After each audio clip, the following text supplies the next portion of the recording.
Hello, welcome to the Work Unplugged podcast with your host, Amrit Sandor from And Evolve, the podcast where we explore what it takes to work with purpose, lead with impact, and engage people in a way that actually works, whether it's individuals, teams, or organizations.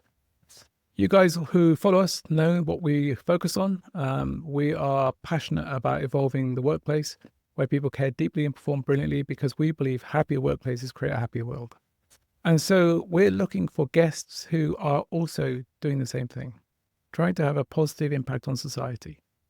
And I've got a great guest with you today who's joined me, Rob, who's going to share with us something about the importance of culture, values in organizations. These words we band around, how do we really bring them to life? So, Rob, welcome to the podcast. Thank you very much, Aaron. Good afternoon. Afternoon. So, Rob, it'll be really good for people who don't know you. I suspect many people in the West Midlands probably do. I was at an awards event and everybody was talking about you. So, it would be really good just to introduce yourself. What do you do, and where are you from in terms of the organisation? Yeah, thank you. I'm Rob Wells. I'm the Chief Operating Officer at a youth charity called Sport for Life UK. So we're based in Birmingham, but we operate across the West Midlands region and effectively work with disadvantaged young people between the ages of 11 to 29. And we deliver sports-themed personal development activities to help them to find work and shape successful futures. Nice.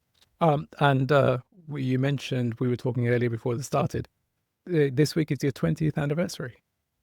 Sure is, yeah. Very good. Yeah, we're founded in 2006 by Tom, who's our CEO and founder. So it's great that he's been with us through this whole journey. And it's a great opportunity to reflect. But as I'm sure we'll come on to discuss, there's lots more stuff to do. And we're very much up for that challenge. Yeah. And I was doing some reading earlier about, look, that we all know that it seems to be a hot topic. You guys have been doing this for 20 years, but it seems to be a hot topic about the youth unemployment. And I was reading that 735,000 people between 16 and 24 out of work. And the number of unemployed of that group has gone up from 14.3%, I think, to 16.2% in a year. So this is getting worse. So whilst it's a hot topic for politicians and society now, you guys have been focused on this for 20 years. So, and just before we move on to talk about culture and values, it'll be really good to understand specifically what you do and how you help people. Yeah, of course. Like I say, we operate across the region and we deliver a number of different interventions, all targeted around developing key life skills of young people. We believe passionately that young people have got the talent and the skills, but they lack the opportunity, the confidence, etc. So we deliver sport and the community every week, free to access sport sessions. We deliver employability workshops, working with employers and different sectors to really bring that industry experience to the young people and prepare them for the world of work. We deliver one-to-one mentoring, either based within job centres or community centres, which really gives that individualised personal support and can meet young people where they are, as well as then accredited qualifications.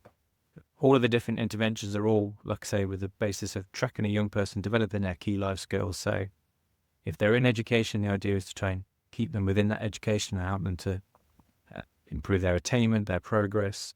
Or if it's post-education, they find themselves out of work or education, there, our role is to try and develop them so we can get them back into work or education and give them a positive future. I love that. So you're using sport to develop their life skills, to help them progress in life. It's great. And that hits two things, in terms of the well-being side of it too. So look, it's been a while since I was my first employment, but I remember it was probably the most daunting thing I'd ever done. And this sounds really silly now, but this sounds silly. I'm going to say it anyway. I remember at home, I never used to have to pick up the phone, and most people are thinking, what are you talking about, home phone? Like, yeah, we used to have home phones. But I never needed to pick up the phone. So I remember going to the world of work and somebody asked me to pick up the phone. I didn't know what to say because at home I never needed it. My mum and dad did it. So it was silly things, but significant things that I just didn't know about how the world of work operated. And so one of the things I want to start to talk about is organizational culture. And how are we set up for helping people, or at least embracing people coming into the world of work when they've known nothing other than their home life and how they come, their education. So I want to speak to you now as a COO, all right, with the experience you've had. First, it'd be really good. How did you get to the role you're in now? What's the sort of potted history of Rob from where he was to where he is now? How long have we got?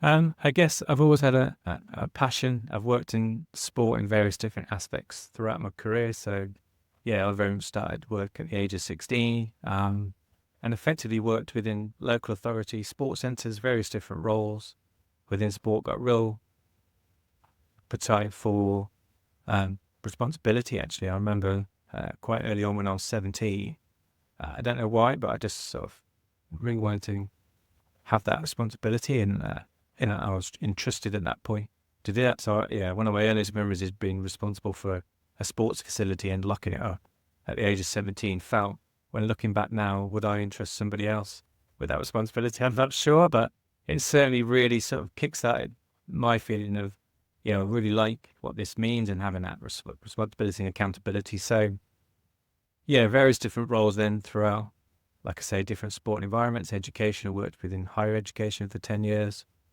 And then probably got to a point where I was possibly fast forwarding my life a little bit and thought, how much value am I adding? Where is my purpose?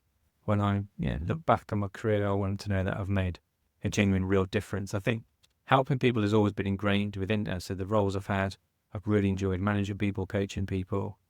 But I really wanted to sort of be placed in an environment where that was very accessible and really where I could, like I say, add value. So yeah, that's where Sport for Life came about, and came for an interview with Tom, who's our founder and CEO, and another former colleague, and just instantly thought this was the place for me. And yeah, they definitely took a chance on me in terms of hadn't had previous charitable experience.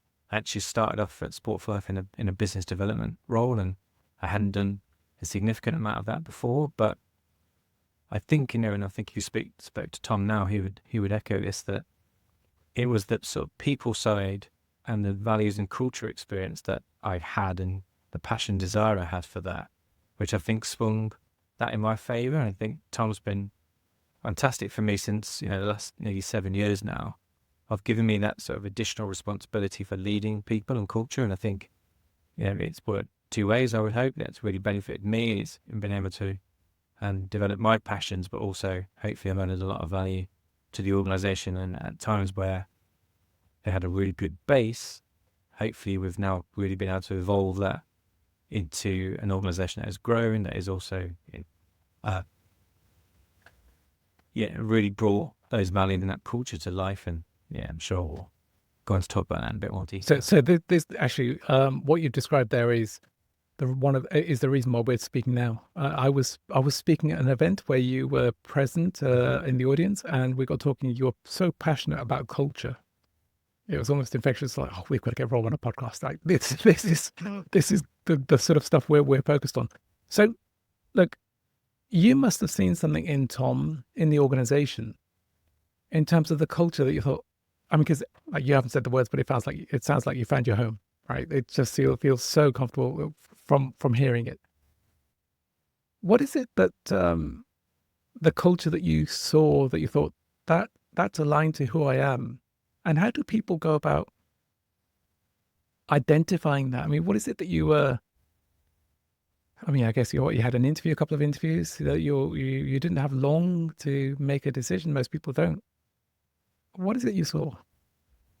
Yeah, in many ways, I was fortunate in the stage of my life where, I guess because I'd done coaching myself of individuals, I guess I got to that point where I needed to coach myself and start to take maybe some of the advice I'd been giving others. And again, I was very fortunate to have somebody in my life that I could access that gave you some sort of executive coaching. And what led to was an alignment model. So I think ahead of applying for a job, I knew what I was looking for, what value I could add.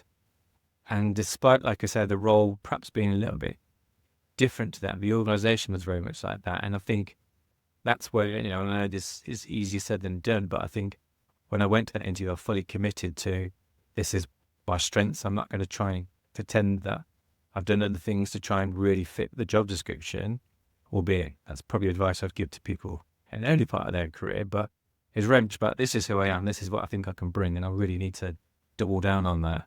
And I think that is what convinced and swayed. So I suppose from my perspective, that was the approach. I think then from the other side, and genuinely, I was very impressed with Tom almost immediately. Like, so you could see the organisation and understood that the work they was doing was really purposeful, and that aligned, using sport and developing people, two passions put together.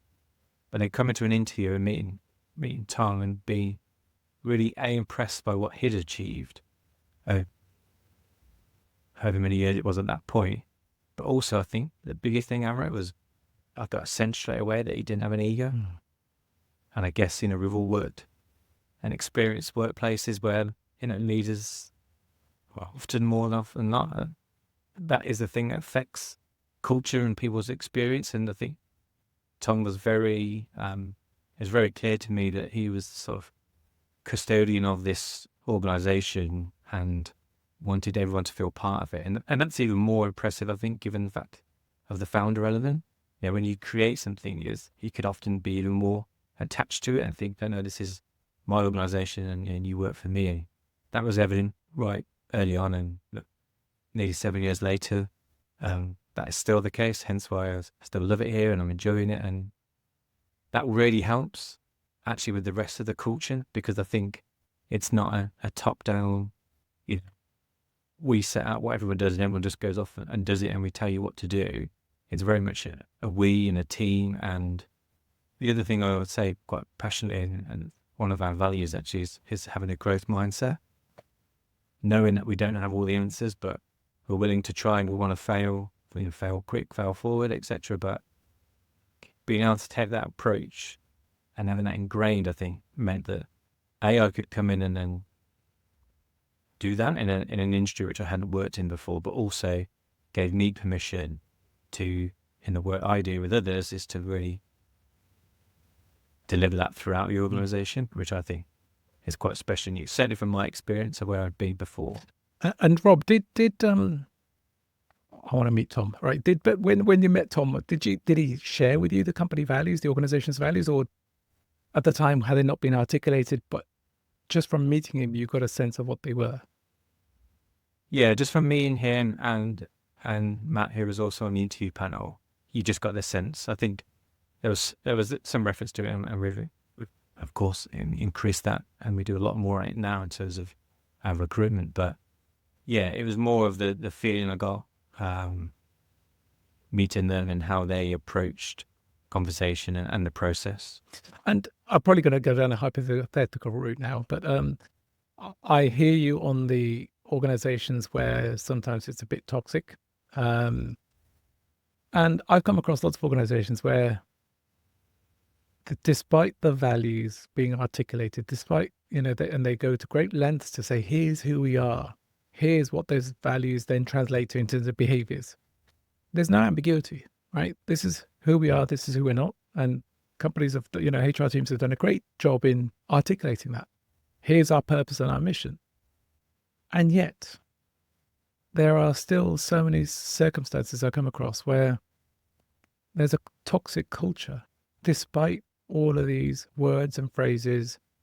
How have you gone about as an organization? Because one of the things I've come across, and we've worked with lots of purpose-driven organizations, and often they have the hardest challenge because people care so much about what the organization is trying to achieve, their purpose, the mission, and you're dealing with volunteers who are willing to give up their personal time to help with this. How do organizations go about bringing this to life and making this real as opposed to just words on a wall? Yeah. And again, I feel fortunate in the organization and the sector that I work in that, we naturally attract a good starting point because we get purposeful and people looking already to come and work for us. So I think, like you say, it's about how do you harness that? How do you ensure that that doesn't go too far, burnout, that type of stuff. But also, I think it's more than just the purpose. I think, so our North Star is changing the lives of young people. So that's the most important value that we have. And I'll continue saying that we've got a group of people that are all absolutely adopted to that. But that only gets you so far, even with a purpose-driven organisation. If it was all just like, what we do is all about young people, yeah, that's fantastic and notable, but it isn't going to necessarily progress the organisation. I think it isn't going to develop you as an individual, and it's like you mentioned right at the outset.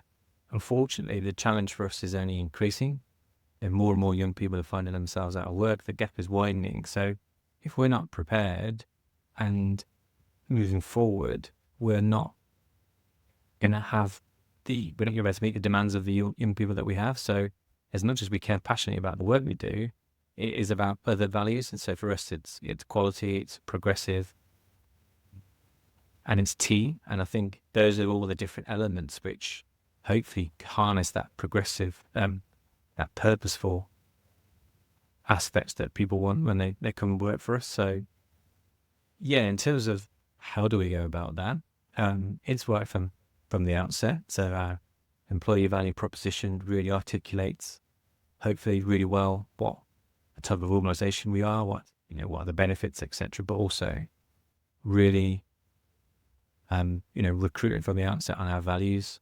And we have, right from the online application process, we're already asking questions linked to our values. We then repeat or include that as well within the more face-to-face interview. It's not just about your experience, what have you done, and what technical skills you've got. We very much want to hire the person for their experiences, their behaviours, their alignment to what we do. And so that's right from the sort of beginning in the recruitment. And then at every point, we sort of check in on that. So yes, they are on our walls. So we have them visible, but they're talked about during probationary periods. They're talked about at everyone's annual review. We actually do a 360 review as part of their performance development review process, which gets peers to also reflect and assess that individual against the 4 values that we have. The line manager, obviously, of course, would add a lot of detail into that as well during the process. They're talked about at every team meeting. We actually recognise people for the value on a monthly basis. So during our monthly leadership meetings, managers get the opportunity to put somebody forward for how they've met that value. So we have that from a sort of management perspective, but then we also have a peer recognition. So one of our HR systems, people get to do like a shout out and a recognition for anybody within the organisation that might help them, but it's all on the basis of against one of those 4 values. Okay. You may not get this because of the way you're attracting people, but have you ever come across a situation where people think, those aren't my values, those are the company values, why are you imposing your values on me? Have you ever had a situation where people, they may not object, but think, you're drumming these values down my throat, but they're not my values? Not necessarily. Of course, it's about expectation management. We feel like if we've been that upfront about our values that we've tried to, during the contracting stage, we feel like, well, we've been very clear and open, and you made a choice, and it's always a choice, isn't it, for people? So I don't think we've necessarily met resistance. I think this is an important aspect to it as well, is when people fall short of those values, that you also take action. And I think, we can talk about very much of the positive pull people towards the values, but likewise, if there is a shortfall, we've made some very difficult decisions with exiting people where there has been a values misalignment. So we often say, is it just about how you do what you do in terms of performance? It's the how you do it. And I think, that's obviously very important in terms of other people within the organisation. Culture is what you're willing to tolerate, isn't it? So, if managers and leaders are walking past things that aren't right, that is what the culture is, and people will see that. And if it's not addressed, then you can quite quickly see how that sort of undermines the things we think, like we were touching on earlier. That's the most important, isn't it? Because person who was in our circle getting really well with a guy called Ad Davis, who was based at Gymshark, and he talks very often about you are how you behave. And I think that's possibly some of the shortfalls in some of those aspects you mentioned earlier about why do we have toxic cultures and why are they just sometimes seen as words on a wall.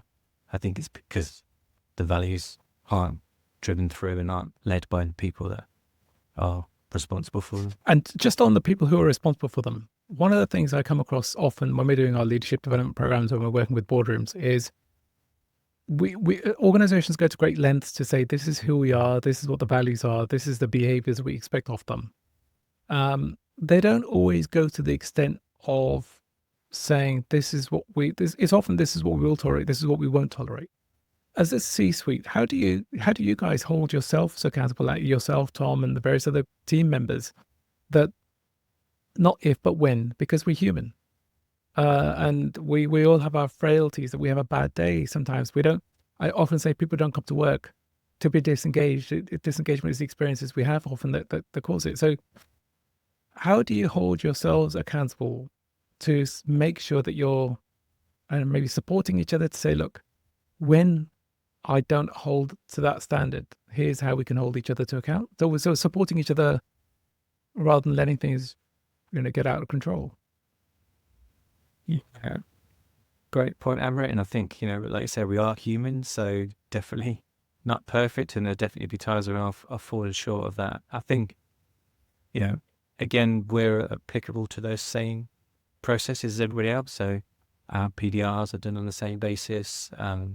All the feedback that we get is done in the same way. So, and then it's about encouraging certain functions. So we have a leadership team of 6,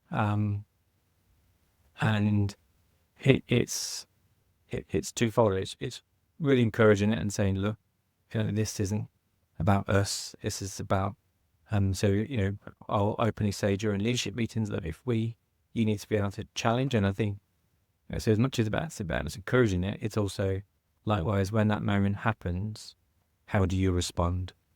And I think, again, not perfect in that times, so that we're because of that, we really try hard to embed the growth mindset, and we say that feedback is a gift, and we really embed that of course we need to make sure that, like you say, we're holding a mirror to ourselves when that opportunity does arise. How do we respond? And if we respond in a way that we're asking others to, again, that hopefully seeks permission and people see, okay. Likewise, then Tom and I often will do some of that publicly, again because Tom is again very open to it. He doesn't see that as we say that we're culturally flat. We have a leadership team, of course, we have people with additional responsibility and all that sort of stuff, but we never want to be seen as that. And I think if the CEO is willing to stand up and take feedback and to encourage to be held accountable, then again that sort of creates that culture for everybody else to do that. So at every level, then we can feel, this isn't unusual to actually manage upwards and say, no, I'm gonna give you some feedback. And again, it's one of the sort of areas we put on sort of one-to-one agendas that we ask everybody to managers to gain that feedback. What have I done over the last month to make you feel valued? Where have I fallen short? How could I improve? So it's always a two-way street. And I know that's easy said than done, and I know that does take some genuine investment in time. But again, I can speak from my experience during Sport for Life that's definitely paid dividends. And I think it just gives people that feeling of being included, but also that they can express themselves. Because be foolish to think that we all the ideas and whatever we've got all the answers. And I think a lot of that comes personally from me being, like I say, fairly early on in my career, and also then doing a qualification in coaching really helped me to see that that two-way street, that feedback is critical. And we adopt like a servant leadership approach. So it's seeing that dynamic is actually, I'm here to serve you. So what can I do for you? Of course, we've got to implement rules and conditions and manage people's bullet load, etc. But actually that is the shift. So a lot of the conversations, certainly I have with the member of the leadership team, isn't me just sitting there giving them tasks and letting them know what they need to do. It's very much about how can I best serve you? What's the best thing I could do to support you? How can I get out of your way? So that, we try to explain it like it's a top-down, bottom-up approach. I think back to the previous point on values, we also created them with our team. It was like a wider organisation. So again, often if and when we met resistance, we would say, well, this wasn't created by Tom, the founder, 20 years ago. This is, in our last iteration, this was developed with the team.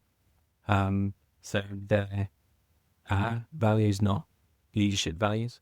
Yeah, I love that. And I love the way you guys hold yourself to account. It sounds like the culture you joined, it's probably going to become more enhanced, like everything you thought or everything you saw.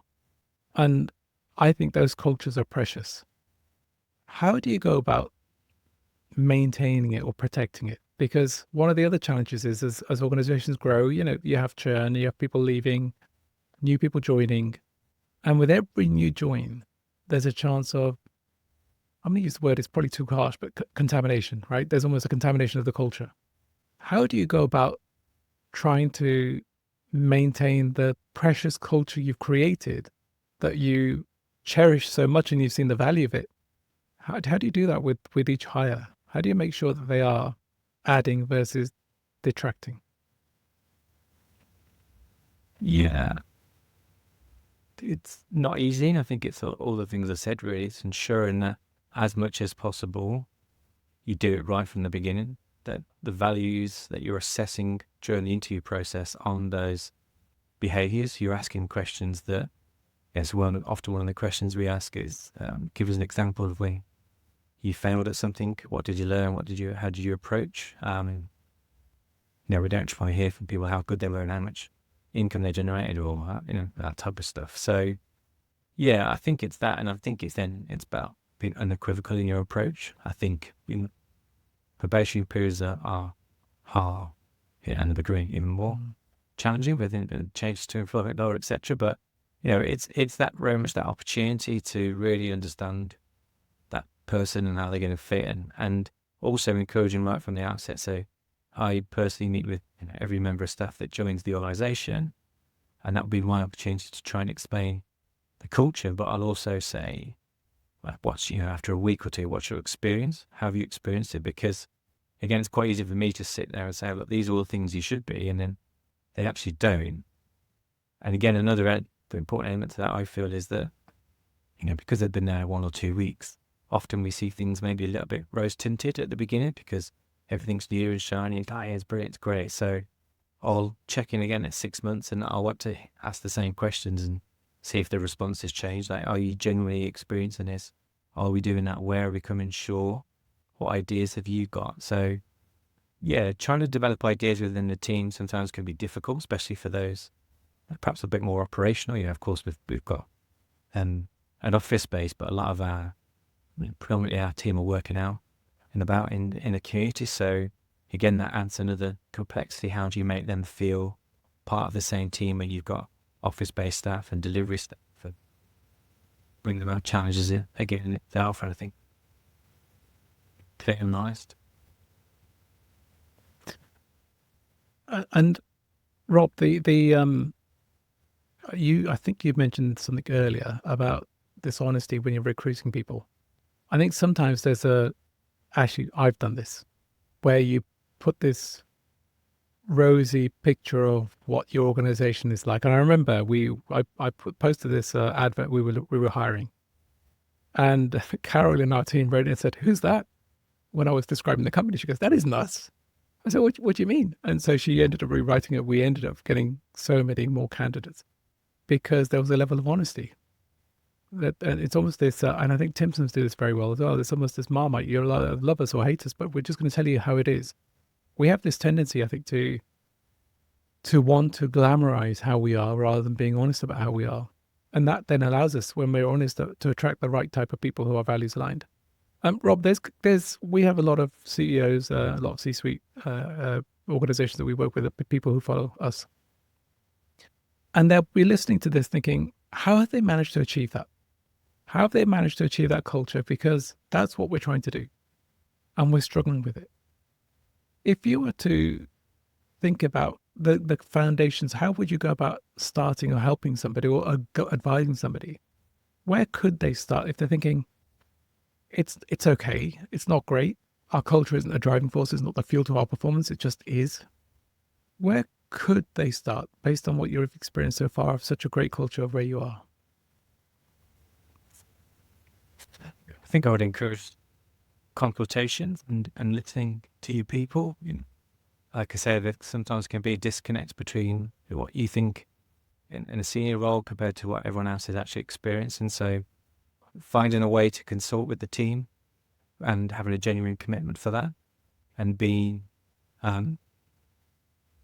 prepared to do something with the information, I think, is the other aspect. So, one thing I didn't mention, but we survey our people every quarter in like a sort of pulse way. So quick quarterly check-in, what's the temperature, how are people feeling, done in an anonymous way. And then we have an annual survey, which obviously is a lot more detailed and in depth. And again, anonymous, so that people can really feel like if they need to say something, they can say it without sort of a repercussion. And we then create a you said we did. I think that sort of closing that feedback loop is really important. And I think, again, we can all be guilty of being too busy and not with the best of intentions. I think often, I do experience that. I don't think everyone sets out to treat their people badly, or nobody wants to, have a rubbish culture and don't care. I just want, but it needs to be intentional, and I think it needs to be a real proper commitment from all levels of the organisation. I think perhaps then maybe identifying. I remember reading a book. I think it was Damien Hughes when he was doing a review on Pep Guardiola's Barcelona team. I think they talked about cultural architects. I think, again, sometimes people think it's the leadership team that are the people that set the culture, and obviously every organisation is different in sizes, etc. But there will be people within the organisation that are determining that culture, that will have influence over your people. And it's about how can you engage those, bring them on board. And if it's not perhaps the culture and the values that you want, how can you positively influence that, and to understand, it's the classic understand the why. That why is it the way it is, and what would people want? And then I think if you have that commitment and you follow through, then you sort of get the buy-in. And look, this isn't a quick fix. I think everybody out there thinks they can do this overnight would be misinformed. Like I said, I was very fortunate when I joined Sport for Life. There was a lot of good basis for it, but we invest, and I'm thankful that Tom gave me the time and space to invest heavily in the last things we've been doing over the last 6 or 7 years, and we've still got way more to go and ways to improve. So I think that's it. I think it's knowing that you're on a journey. A genuine quick commitment, engagement. I understand it's a journey. Get a buy-in from all the way to the top to the bottom, and understanding that. I guess the other thing say, not necessarily for us, but we all have the same challenges in terms of for us it'll be about funding, but I appreciate others will have profitability to be thinking about. It's understanding that this has a real direct impact on those same business goals. It isn't just the fluffy stuff that this is nice to have. If people are happy, that's good. No, this will have a direct impact on profit, turnover, people, the partnerships, the how you're viewed by the outside world and by the people who want to do business with you. I think as we've got more access to information than we've ever had, it's quite easy for people to get a good insight into maybe company culture. I think that can work the other way sometimes with that whole social media lens and everyone thinking that everybody has a slide in their office and they get ice creams every lunchtime. That's just they're posted on their Instagram tonight and look good. So I think it's those things really. I think it's a genuine commitment and linking it to the overall strategy and goals of the organisation. And I do love that, because what when I was firstly, when I was in the world of employee engagement, I used to get frustrated. There was an argument that people used to use saying it's correlation, not causation. And you think, so shall we not do anything then? Shall we not look after the culture of the people? I was like, do we need, I mean, the world of work is not a laboratory where I can control every variable. Everything's going to be a correlation. But they do something. I love that so many times organizations do these surveys and they spend months doing action planning, but nothing materializes. Just do something, one thing that will really add value to what people have said. And then I love the cultural architects, because you're right. And I've seen, and when you were sharing that, I was thinking in my mind of times when I have worked places where fairly junior people would correct me because that's not how we do things around here. It wasn't waiting for the CEO to come around. There were people who were invested to say, this is who we are and this is how we do things around here. So that cultural architects, I think, is really important, that having people aligned and clear about who we are, what we're trying to achieve. And then, like you said, linking it to strategy. So you make it sound easy. If only it was. Thank you, Rob, for your time. And look, people might think it's easy for you to be sat where you are. Culture, I think, is like a marriage. It takes a lot of time and effort. You get the wrong hire, and you will, no matter how much you try and put assessments in place. The challenge is always going to be quickly to correct it, because we've got to be precious about our culture. And yeah, I've loved everything you've shared and everything you guys are doing. It's really nice to see somebody and an organization so passionate and who have been doing this for 20 years, whilst it's headlines now. This is what you guys have been doing all along. Rob, I guess there's probably one left field thing that I'm going to catch you off guard now. Is there any piece of research or anything you come across that really surprised you or made you think, whether it's to do with how people are, the world of work? It might not be anything to do with work itself, that anything you read or that you've come across that you thought, that was interesting.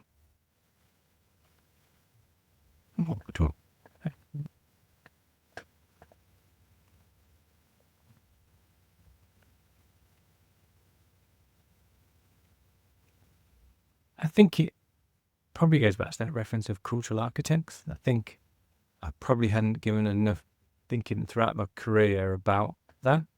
You often just see it as the likable people are people that are likable and people follow them. And when reading that, it sort of really made me more aware of that and thinking, okay, how can we harness that? How can we, like I say, either positively influence the one that we have or empower others to become one?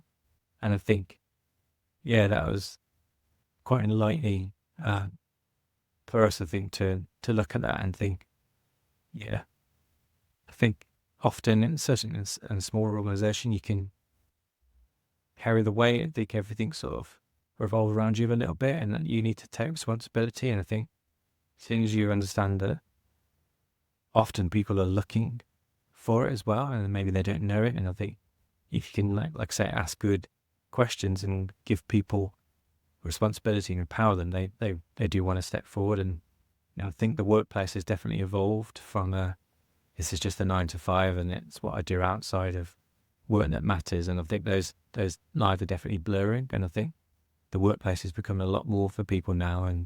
And of course we've got to respond to that. And I won't open a can of worms before we finish, but the multi-generational aspect of a workplace and how everyone's got different needs and wants, and how do you create a system and an infrastructure that can meet those is of course challenging. So yeah, understanding that others can play a really important role and giving them permission to do that.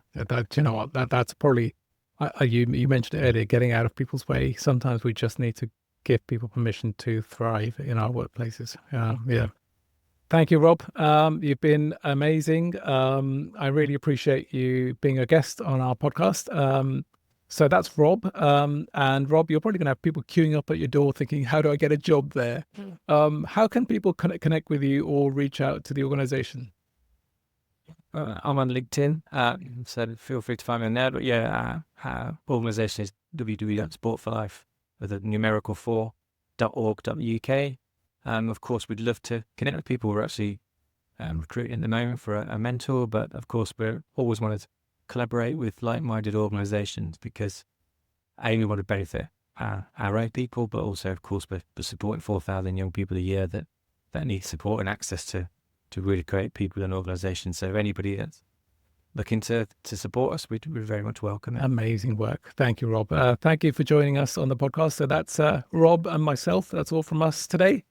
Join me again next time with another guest where we'll continue to explore what it takes to work with purpose, lead with impact, and engage people in a way that actually works, whether it's individuals, teams, or organizations. That's all from us today. Thank you very much.